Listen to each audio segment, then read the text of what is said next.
Le 22 mars 1895, les frères Lumière dévoilent le tout premier film de l'histoire du cinéma intitulé « La sortie des ouvrières de l'usine Lumière ». Et c'est ici même, au sein de la société d'encouragement, que naît le 7e art. C'est alors suite à cette projection que Léon Gaumont et Charles Pathé vont changer leur destin. En lançant chacun leur société, ils deviendront les acteurs majeurs du cinéma français.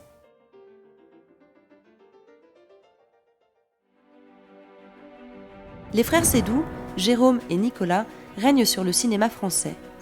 Nés à Paris dans le 16e arrondissement, ils sont les héritiers de la dynastie Schlumberger. À la tête de Pathé et de Gaumont, ils partagent une même passion, celle du cinéma. Élevés dans l'effort, ils apprennent dès leur plus jeune âge la valeur du travail. Jérôme commence sa carrière en 1962 comme analyste financier à New York. En 1986, il se lance dans le monde de l'audiovisuel en présidant le conseil d'administration de la 5. Administrateur également de l'Olympique Lyonnais, du groupe Accor, de la Compagnie du Mont Blanc et du groupe Danone, Jérôme Seydoux est actionnaire majoritaire du groupe Libération. À la tête de la société Chargeur, il rachète en 1990 Pathé Cinéma.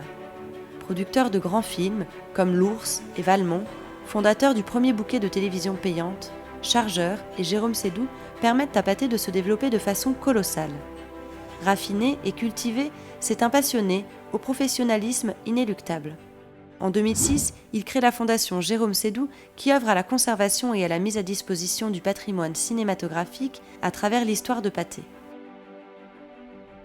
Son frère Nicolas, de quelques années son cadet, devient président de Gaumont en 1975. Après des études de droit et de sciences politiques, Nicolas Seydoux se lance dans la production audiovisuelle dans les années 70.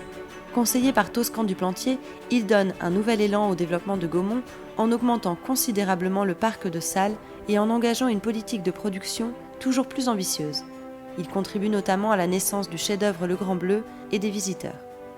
Après 30 ans de carrière époustouflante, cet ambitieux chef d'entreprise passe les rênes de la direction à sa fille Sidonie Dumas. Il reste cependant président du conseil de surveillance de Gaumont. Aujourd'hui, il continue de s'impliquer en luttant avec ferveur contre la piraterie audiovisuelle. En décembre 2000, pour faire face à la concurrence, Gaumont et Pathé regroupent leur activité d'exploitation de salles tout en restant deux sociétés indépendantes.